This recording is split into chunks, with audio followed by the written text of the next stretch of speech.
Mourners and protesters faced off in Sydney on Thursday at the funeral of Australian Cardinal George Pell,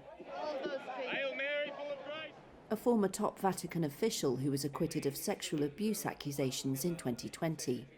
Australian police dropped a court bid to block the protesters after they agreed to change route and gather in an adjacent road to the cathedral.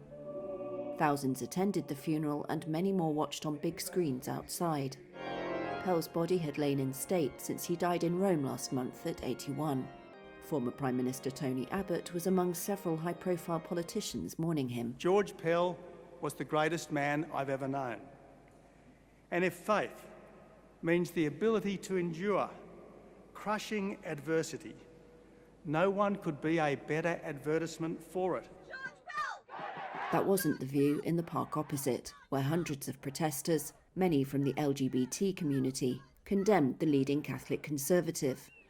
Australia's High Court in 2020 quashed Pell's convictions for sexually abusing 2 choir boys in the 1990s. He walked free after 13 months in jail. Pell lived in Rome after the acquittal and had several meetings with Pope Francis.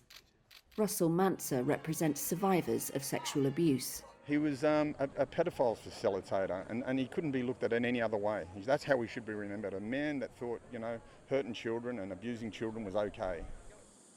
Tensions flared on Wednesday after colourful ribbons tied by protesters along the fence of the cathedral were removed by people from inside. The protesters said the ribbons symbolised the pain inflicted on the victims of child sexual abuse.